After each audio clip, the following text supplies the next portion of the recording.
The briefcase was a Hartman, dark brown leather, the kind that costs more than most people spend on a month of groceries, and it was sitting on a bench in Milliken Square in downtown Providence, Rhode Island, on a Tuesday morning in November, unattended, with no one nearby who appeared to have recently set it down and was about to return for it. Marcus Tully had been watching it for 20 minutes before he approached it. From a position on the other side of the square, where he had been sitting with a cup of coffee he had gotten from the shelter's morning service. Not because he was uncertain about what he intended to do with the briefcase once he confirmed it was genuinely unattended, but because he had learned, across 4 years of sleeping in doorways and on shelter cots and in the specific improvised geography of a city's unsheltered spaces, that approaching things too quickly was one of the ways that unhoused people got themselves into situations that were very difficult to get out of. The kind of situations that involved misunderstandings that resolved themselves poorly, and he had enough situations to manage already without adding new ones. He sat on the bench beside it and waited another 5 minutes. He looked at the people passing on the square, the office workers heading toward the cluster of buildings on the east side, a woman with a stroller, 2 men having a conversation that seemed important to both of them. Nobody moving with the specific energy of someone who had just realized they had left something behind and was returning for it. He looked at the briefcase. It had a combination lock, the kind built into the latches rather than applied separately. The leather was in the condition of something expensive and well-maintained. There was a business card holder on the handle, the kind attached with a small slot, and there was a card in it. Marcus looked at the card. It read, Philip Wentworth, Senior Partner, Castellan Wentworth Advisors, with a phone number and a suite address in one of the buildings on the east side of the square. He sat with the briefcase for another minute. He was 51 years old. He had not always been the person sitting on this bench beside an unattended briefcase in the November cold. Though he had been this person for 4 years now, which was long enough that the person he had been before had acquired the slightly hazy quality of someone you used to know well and have lost regular contact with. He had been an electrician, licensed, in business for himself for 12 years, until a back injury and the specific cascade of things that a back injury can set in motion when you are self-employed with no disability. Insurance had brought him to the place where the mortgage became untenable and the business folded, and the marriage, which had been strained for years before the injury and was simply unable to hold the weight of what came after, ended, and Marcus Tully had arrived at the state of being a person without a stable address, with the particular shock of someone who had always understood homelessness as something that happened to other people. He picked up the briefcase, stood up, and walked toward the building on the east side of the square. The lobby of the building at 240 Milliken Square was marble and glass. The lobby of a building that knew what it was and was not interested in pretending to be something less. A security desk sat at the center, occupied by 2 men in uniforms that had the specific quality of security in expensive buildings, which is to say they were aware of the lobby and of who was in it, and of the difference between the people who belonged there and the people who did not, without being impolite about that awareness. Marcus was wearing what he wore every day, which was adequate for the weather and clean because he had found, across 4 years of living in circumstances that made personal maintenance difficult, that cleanliness was the single most important variable in how he was treated by the people around him, and he managed it with the specific discipline of someone who understood that the cost of not managing it was higher than the cost of managing it. He told the security guard at the desk that he had found a briefcase in the square that appeared to belong to someone in this building. He held it up and showed the business card in the handle. The guard looked at the briefcase, then at Marcus, and the specific calculation happening behind the guard's eyes was visible, enough that Marcus had time to watch it complete itself. Before the guard said he would call upstairs, Philip Wentworth came down in 9 minutes. He was perhaps 60, in a suit that cost more than the briefcase, with the specific demeanor of a man who had been dealing with situations from a position of authority for a long time and had developed a manner that conveyed control even when, as now, he had briefly lost it. He saw Marcus standing by the security desk with the briefcase and crossed the lobby in a way that was trying to look unhurried and was not quite succeeding. and he said thank God while he was still 3 strides away. He took the briefcase from Marcus and set it on the security desk and checked the latches and opened it and looked inside and closed it again. And what had been on his face before he opened it relaxed visibly when he closed it. The specific relaxation of someone who has confirmed that the thing they were afraid had happened has not happened. He turned to Marcus. He said thank you, and he meant it genuinely. The way people mean things when the thing they are grateful for is real rather than social. Then he reached into his jacket pocket and produced a money clip, the kind that wealthy men keep in jacket pockets, and he peeled off a $20 bill and held it out to Marcus. Marcus looked at the $20 for a moment. He looked at the money clip, which held what appeared to be a significant number of bills of varying denominations. He looked at Philip Wentworth. He said, "No, thank you." Wentworth blinked. He said, "Please, I want you to have it," as if the problem were that Marcus had not understood the offer as genuine. Marcus said he understood, and that he appreciated it, and that he did not want it. Wentworth said, "Don't be ridiculous," and held the $20 out again, which was a thing that people said when they were trying to be generous and had found the generosity declined and did not have a prepared response for the decline. Marcus said, in the same even voice he used for most things, the voice he had spent 4 years keeping level, because an even voice was one of the things that determined whether he was seen as a person or as a problem, that he had not returned the briefcase for a reward, and that accepting one would change what the act had been, retroactively adding a transaction to something that had not been a transaction, and that he preferred the act to be what it was. There was a silence in the lobby of 240 Milliken Square. The 2 security guards had the specific quality of people who are professionally required to act as though they are not listening to something they are very much listening to. Wentworth stood with the $20 bill extended, and Marcus, Tully standing across from him with his hands in his jacket pockets and the particular stillness of someone who has made a decision and is comfortable with the silence that follows. Wentworth put the $20 back on the money clip and put the money clip back in his pocket. He looked at Marcus for a moment. He said he wished there was something he could do. Marcus said there was not, and that he hoped the rest of Wentworth's day improved, and he turned and walked toward the lobby doors. He was perhaps 4 steps from the door when Wentworth said, louder than the rest of his sentences had been, with the specific urgency of a word produced before its speaker has fully decided to produce it, "Wait!" Marcus stopped and turned. Wentworth said his name, and Marcus gave it. Wentworth said that he had noticed Marcus was living rough, and he asked if that was the case. Marcus said yes. Wentworth asked how long. Marcus said going on 4 years. Wentworth asked what he did before. Marcus said electrician, licensed, self-employed, 12 years in the trade. Wentworth was quiet for a moment. He said he was going to give Marcus his card and asked Marcus to call him in the morning. He said he was not making any promises and that he wanted to be clear about that, but that he wanted to have a conversation if Marcus was willing. Marcus took the card. He said he was willing. He thanked Wentworth and walked out of the lobby into the November morning. He did not let himself think about the call too much that day, which was a form of self-protection he had learned to apply across 4 years to anything that had the potential to become a source of hope that then did not materialize. Because hope that does not materialize is more destabilizing than the absence of hope, something that takes from you more than the absence would have. And he had stabilized himself at a level that functioned and did not want to destabilize it unnecessarily on the basis of a conversation with a man he had just met and who had made no specific promise. He thought about the briefcase instead, about the specific decision he had made about the $20, which was not a decision he had been uncertain about in the moment, but that he found himself returning to in the way that you return to the moments in your life when you have been most fully yourself, when the gap between what you did and what you believed closed completely, and there was no distance between the inside and the outside of who you were.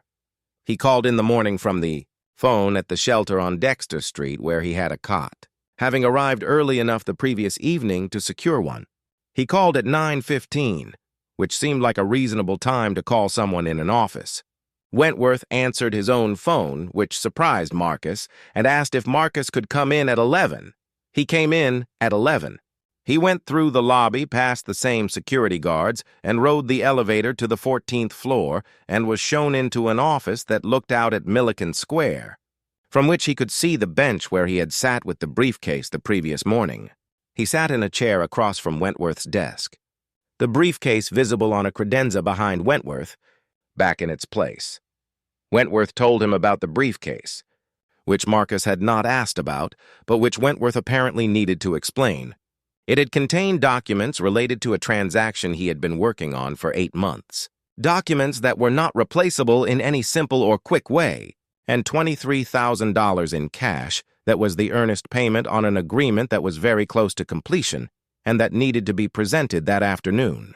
He had set the briefcase down on the bench to take a call and had been distracted by the call to the extent that he had walked away without it, which he said without particular excuse, simply as a fact about what had happened, and had been inside his building and halfway to his floor when he had registered the absence. The 20 minutes during which Marcus had been watching the briefcase from across the square were the 20 minutes during which Wentworth had been frantically retracing his path and discovering that the briefcase was no longer on the bench. Marcus listened to this without commenting on the $23,000, which was the number he had been aware the briefcase might contain from its weight and from the general context of the card in the handle. He had not opened the briefcase. This was the thing Wentworth said next, almost to himself, that you could have opened it and taken the cash and been gone before I got back outside. Marcus said yes. Wentworth asked why he hadn't. Marcus said because it wasn't his. The simplicity of this answer appeared to sit with Wentworth in a specific way. He looked at Marcus for a moment. Then he told Marcus what he had said he wanted to say, which was that Castellan Wentworth Advisors managed facilities and maintenance contracts for several commercial properties in the Providence area, and that one of those properties, an office complex on the west side, had a facilities manager who was retiring at the end of January. The role involved overseeing electrical, HVAC, and general maintenance systems for a 3-building complex. He said he did not know the specific state of Marcus's license or whether the 4 years had created any complications with its standing, and that these would be things Marcus would need to investigate and address, but that if Marcus's license was in order or could be put in order, and if Marcus was willing to go through the standard hiring process, which Wentworth acknowledged might require some navigation given the circumstances of the last 4 years, Wentworth would like to put him in front of the facilities director for the position. Marcus sat in the chair, across from Wentworth's desk, and looked out the window at Milliken Square and at the bench where he had sat with the briefcase the previous morning. He thought about the $20 and about the act being what it was. He thought about what Wentworth was describing, which was not a gift or a charity but a lead, an opportunity to go through a process and see what was on the other side of the process, which was a different thing from being handed something. He said he would look into the license. He said it had lapsed, which he knew, but that a lapsed license was different from a revoked one, and that the path to reinstatement was known to him in general terms, though he would need to confirm the specifics. He said he was willing to go through the process. Wentworth said good. He said his assistant would give Marcus a contact name and number for the facilities director, and that he would let the director know to expect the call, and that the rest would be between Marcus and the director. He said he was not going to tell the director anything about how he had met Marcus, which Marcus understood to mean that the briefcase story would not be part of the professional conversation, that Marcus would enter that conversation as a person rather than as a narrative, which was what Marcus would have asked for if he had thought to ask. He shook Wentworth's hand and thanked him. Wentworth said no, and left it there without elaboration, which Marcus appreciated. The license reinstatement took 11 weeks. There were fees, which Marcus managed through a combination of shelter resources and a job he picked up doing general labor at a renovation site on the east side of the city, work that a site foreman had given him after a brief conversation about his background. The foreman being one of a category of people Marcus had encountered across 4 years who were willing to look at what someone could do rather than only at where they were currently sleeping. The work paid enough to cover the fees and the materials he needed for the practical component of the reinstatement assessment, a component that required him to demonstrate current competency in specific areas. Competency that had not diminished in the 4 years he had not used it professionally, because the knowledge of how things worked did not leave just because the license had lapsed. 11 weeks of careful management of the specific logistics of addressing a professional credential while living without a stable address, which was more complicated than it would have been from a fixed location, involving phone calls from shelter phones and paperwork addressed to the shelter and scheduling built around the specific unpredictability of shelter life, but which was not, it turned out, impossible. He called the facilities director, a man named Gerald Osei, 3 weeks into the process, before the license was reinstated, to introduce himself and explain where he was in the process and give Gerald an honest timeline. Gerald listened and asked several specific questions about the nature of the lapse and the reinstatement process and what Marcus's practical experience looked like across his 12 years of licensed work. And Marcus answered them with the specific confidence of someone who knew the answers because they were his own history, rather than because he had prepared for the questions. Gerald said he would expect Marcus's call when the license was in hand, and that he would keep the position open until the end of February, which was a month beyond his original timeline, and which Marcus understood as a specific courtesy he had not been promised and was grateful for. He called Gerald on a Wednesday in February. Gerald said he could see him Thursday morning. Marcus came in on Thursday morning, dressed in clothes he had acquired specifically for the interview. Not expensive, but appropriate. The clothes of someone who understood that the interview was a context with its own requirements. And he sat across from Gerald Osei and answered every question he was asked, with the same quality of directness that had defined the conversation in Wentworth's lobby and in the phone call 3 weeks earlier. Gerald offered him the position at the end of the interview, not contingent on anything further, not with qualifications about the circumstances of the last 4 years. He said Marcus was the most qualified person he had talked to, which he said not as a compliment but as a statement of his professional assessment. The way a person with Gerald's job said things when he meant them rather than when he was being kind. Marcus started on March 1st. He had found a room in a house on the north side of Providence 2 weeks before that, rented from a woman named Carla who had 3 other tenants and who asked him 2 questions when he came to see the room, standing in the small kitchen while she measured him in the specific way of a landlord who has learned to make good decisions from brief interactions. Could he pay the first month and the deposit? And was he going to be quiet?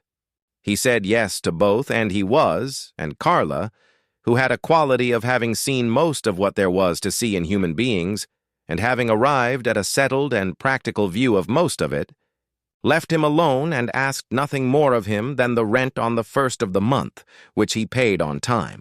He worked the facilities position with the same specific attention to what needed to be done and how to do it correctly that he had brought to his 12 years of independent electrical work, the same attention that had built a business that had survived. For 12 years before an injury and a cascade of consequences had ended it.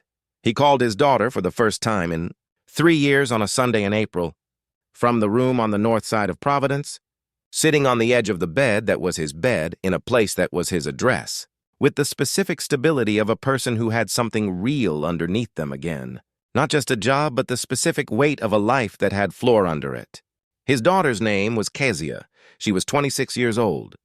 She had not known where he was for much of the 4 years, had stopped receiving the infrequent calls that had become less frequent, and then stopped entirely somewhere in the 2nd year, when the shame of his circumstances had made calling feel impossible in a way he understood now to have been wrong, even if he could not have seen past it at the time.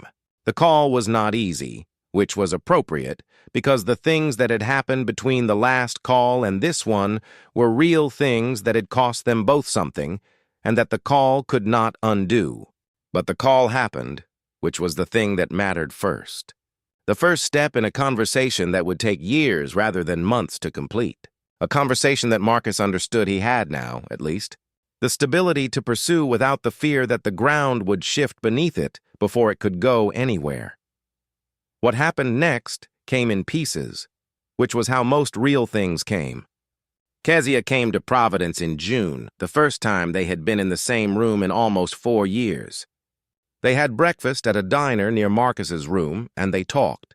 Not about everything, because everything was too large for a breakfast, but about some things. Enough things. And when she left, she said she would come back, and she did, 2 months later.